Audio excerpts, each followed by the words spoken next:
Friends आपलोक সকলোকে মোৰ channel শিখাবৰা কিচেনলৈ পুনৰবাৰৰ বাবে স্বাগতম জনাইছো। আজি মই লৈ আহিছো কসুগুটি ওটেঙাৰ লগত মাছৰ এখন টেঙা আঞ্জা। এই আঞ্জাখন বনাবলৈ একেবাৰে সহজ হয় আৰু কম বস্তুৰে এই তৰকাৰীখন বনাব পাৰি। কোনো মছলা ব্যৱহাৰ কৰা নাই মই এই তৰকাৰীখনত। গৰমত এতিয়া অকমান টেঙা খাবলৈ ভালেই লাগে, গতিকে মই টেঙা আঞ্জা বনালো এখন। বলকচোন তেনেহলে মই কেনেকৈনো বনালো এবাৰ চাই লওঁ। ৰেচিপিটোৰ কাৰণে প্ৰয়োজন হোৱা বস্তু কেইটা মই দেখাই লৈছো। প্ৰথমে আমাক লাগিব এইকেইটা বস্তু মাছ, কসুগুটি আৰু ওটেঙা। এইখিনি মই সাফা কৰি ল'ব লাগিব। মাছকেইটা প্ৰথমে সাফা কৰি লওঁ। ওটেঙা মই এটা ব্যৱহাৰ কৰিম, কসুগুটি কেইটাও গুছাই লওঁ। ওটেঙা আৰু কসুগুটি মই একেলগে বইল কৰি লম। মাছকেইটা সাফা কৰি লওঁ বলক তেনেহলে।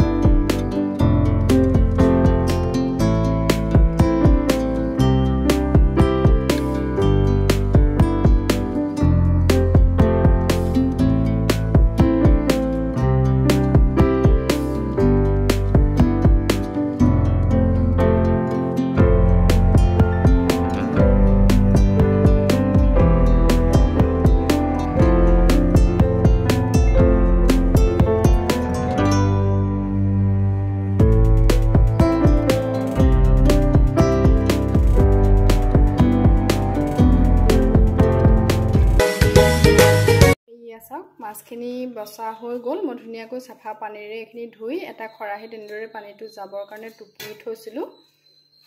এতিয়া মই এটা বাচনত এই মাছকিটুকুৰ লৈ লম। এখিনি নিমখ হালধি সানি ল'ব লাগিব ফ্ৰাই কৰিবৰ কাৰণে।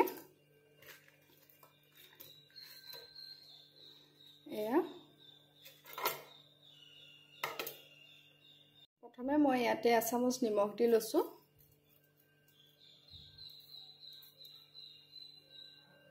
তাৰ পিছতে ইয়াতে দিম মই এচামুচ হালধি। এখিনি ধুনিয়াকৈ হাতেৰে খানি মিলাই লম। আপোনালোকে হাতেৰে নেখানিলে চামুচেৰে বা হেতাৰেও খানিব পাৰে, কিন্তু হাতেৰে খানিলে ধুনিয়াকৈ মিক্স হৈ যায় হালধি নিমখটো মাছকিডোখৰ লগত। এয়া চাওক, এখিনি ধুনিয়াকৈ মিক্স কৰি মই অকমান সময় ৰাখি থম। এয়া মিক্স হৈ গল। এতিয়া মই এখিনি অকমান সময় ৰাখি থৈছো। পিছত চাওক, এয়া মই ওটেঙা আৰু কচুখিনিও ধুনিয়াকৈ কাটি ধুই আনিলো। এয়া কচুখিনি মই বাকলিটো গুচাই দিছো, যিহেতু মই ওটেঙা আৰু কচু একেলগে বইল কৰিম। এতিয়া মই এটা কুকাৰ লৈ লৈছো আৰু ইয়াতে মই কচু আৰু ওটেঙাখিনি একেলগে দি দিছো। ওটেঙাটো কুমলীয়া হয়, গতিকে মই একেলগে বইলে কৰি লৈছো এখিনি। তাৰ পিছত ইয়াতে মই জোখমতে পানী দি দিছো। এতিয়া কুকাৰৰ ঢাকনিখন লগাই এটো মই 2টা বা 3টা হুইসেল আহিবলৈ দিম।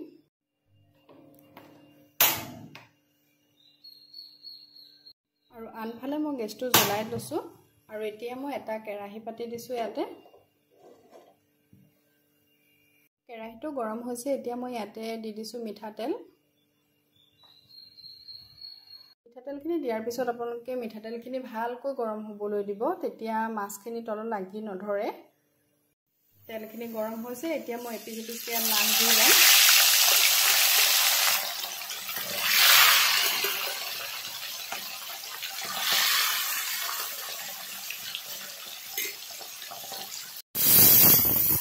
কচু আৰু ওটেঙাখিনি এটা হুইসেল মাৰিছে আৰু এটা হুইসেল মাৰিব দিম। আনফালে মাছখিনিও ফ্ৰাই হৈ আছে। এটা হুইসেল মাৰিলে এতিয়া মই গেছটো অফ কৰি দিম। মাছখিনি এটা সাইড ফ্ৰাই হৈ গৈছে। এতিয়া মই লুটিয়াই দিম।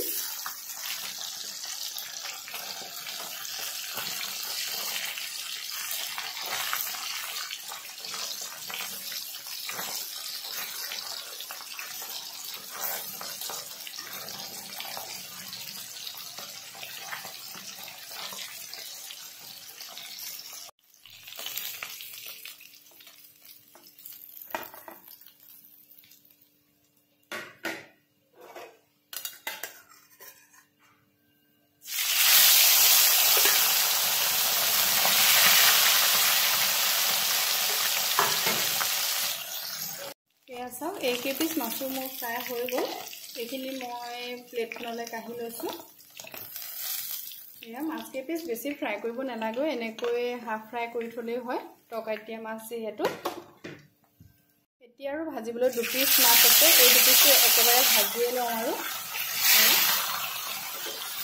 ফ্ৰেণ্ডছ আপোনালোকক মই এইখিনিতে অনুৰোধ জনাব বিচাৰিছোঁ এটা আপোনালোকে মোৰ ভিডিঅ'বোৰ চাই কিন্তু ছাবস্ক্ৰাইব কৰিবলৈ পাহৰি যায় গতিকে মই অনুৰোধ জনাইছোঁ যে আপোনালোকে মোৰ ভিডিঅ'বোৰ চাই পেলাই চেনেলটো ছাবস্ক্ৰাইব কৰি দিয়ে আৰু মোৰ ভিডিঅ'বোৰ চাই আপোনালোকে কেনেকুৱা পাইছে সেইবোৰ কমেণ্টত জনাবচোন তেতিয়াহে মোৰ ভাল লাগে মই তেতিয়া জানিব পাৰিম যে আপোনালোকে মোৰ ভিডিঅ'বোৰ চাই ভাল পাইছে নে নাই আপোনালোকৰ মৰমবোৰ পালেহে মোৰ এই চেনেলটো আগুৱাই যাব পাৰিব গতিকে আপোনালোকে মোৰ মৰম চেনেহ আৰু আশীৰ্বাদ দি যাওক যাতে মোৰ এই চেনেলটো সোনকালে আগুৱাই যাব পাৰে এয়া মই আটাইকে পিচ মাছ ভাজি হৈ গ'ল এইখিনি মই কাঢ়ি লৈছোঁ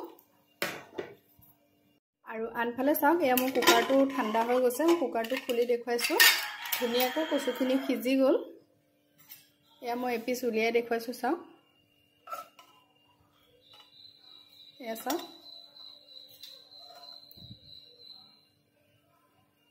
এয়া দেখিছেনে কি ধুনীয়াকৈ মই এপিচ ভাজিও দেখুৱাইছোঁ আপোনালোকক ধুনীয়াকৈ কচুখিনি সিজি গৈছে এতিয়া মই সেই একেখিনি মাছ ভজা তেলতে অলপমান তেল মই কমাই লৈছোঁ এয়া এইখিনিতে মই মাছৰ তৰকাৰীখিনি বনাম এতিয়া মই তেলখিনিতে ইয়াতে এচামুচ পাঁচফোৰণ দি দিছোঁ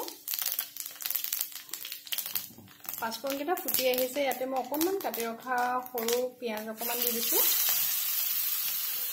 পিঁয়াজটো নিদিলেও হয় টেঙা তৰকাৰী যিহেতু পাঁচফোৰণ দি তেল মাৰিলেও ভালেই লাগে খাবলৈ তথাপিতো মই পিঁয়াজ অকণমান দি দিছোঁ পিঁয়াজ আৰু এইখিনি অকণমান ভাজি ল'ম পিঁয়াজ আৰু পাঁচফোৰণখিনি ভাজি থাকোঁতে ইয়াতে মই এচামুচ হালধি দি দিছোঁ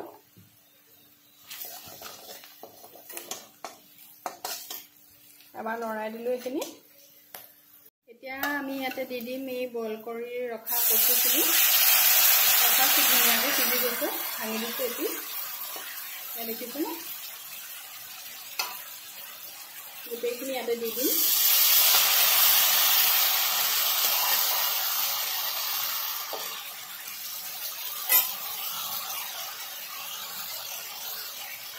ঔটেঙা আৰু কচু মই গোটেইখিনি ইয়াতে দি দিছোঁ এয়া এবাৰ লৰাই দিছোঁ এনেদৰে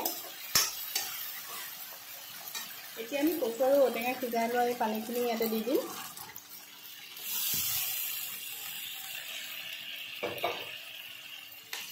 তাৰপিছত এবাৰ লৰাই দিছোঁ চাওক তৰকাৰীখিনি ধুনীয়াকৈ উতলি আহিছে আপোনালোকে ইয়াতে কচু 2 এপিচ ভাঙি দিওঁ বুলি ক'লে ভাঙিও দিব পাৰে মই 2 এপিচমান ভাঙি দিছোঁ এনেদৰে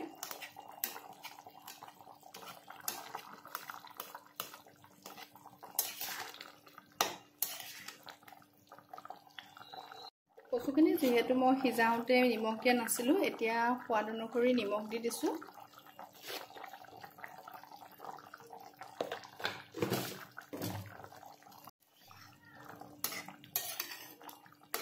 লৰাই দিছোঁ এবাৰ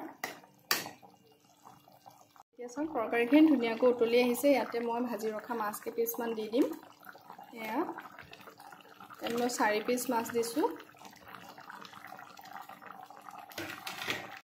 চাওক মাছখিনি দিয়াৰ পিছত এনেদৰে এবাৰ লৰাই দিছোঁ তাৰপিছত এতিয়া এইখিনি অকণমান সময় উতলিবলৈ দিম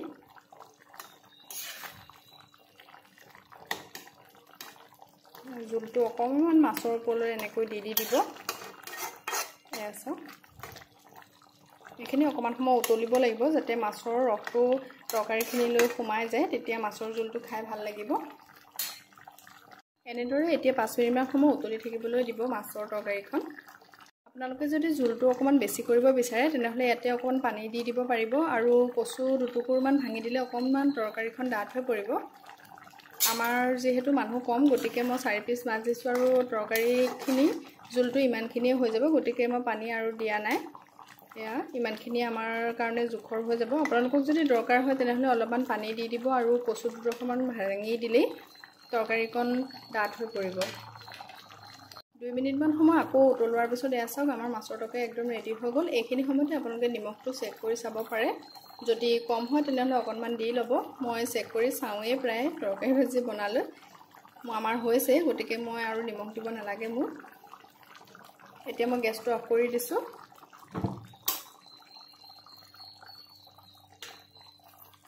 এয়া চাওক আমাৰ মাছৰ টকা একদম ৰেডি হৈ গ'ল। এতিয়া মই এইখিনি 5 মিনিটমানৰ কাৰণে এইখিনি অকণমান সময় ৰেষ্ট কৰিব দিম, ঢাকনি এখনেৰে ঢাকি ৰাখিম। এয়া চাওক আমাৰ মাছৰ টকা একদম ৰেডি হৈ গ'ল। এতিয়া মই এইখিনি 5 মিনিটৰ কাৰণে এখন ঢাকনিৰে ঢাকি ৰেষ্ট কৰিব দিম।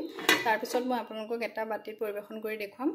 তৰকাৰীখিনি ঠাণ্ডা হোৱাৰ পিছত এয়া চাওক মই উলিয়াই দেখুৱাইছোঁ আপোনালোকক এটা বাতিত।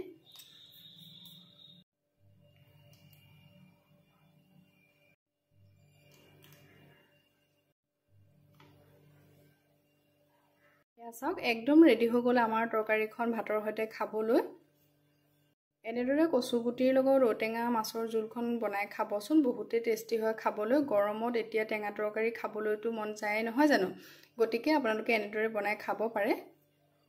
আশা কৰোঁ আপোনালোকে মোৰ এই ভিডিঅ'টো চাই ভাল পালে। যদি ভাল পালে তেনেহ'লে লাইক এটা কৰি দিব, আৰু চেনেলটো যদি এতিয়াও আপোনালোকে ছাবস্ক্ৰাইব কৰা নাই তেনেহ'লে প্লিজ ছাবস্ক্ৰাইব কৰি ল'ব, আৰু কাষতে থকা বেল আইকনটো টিপি অল কৰি ল'ব। তেতিয়া মই যি নতুন ভিডিঅ' আপলোড কৰোঁ আপোনালোকে ইয়াৰ নটিফিকেশ্যন সোনকালে পাই থাকিব। তেনেহ'লে আজিলৈ আহোঁ, আকৌ লগ পাম এটা নতুন ৰেচিপিৰ সৈতে। ভিডিঅ'টো সম্পূৰ্ণকৈ চোৱাৰ বাবে আপোনালোক সকলোকে বহুত বহুত ধন্যবাদ।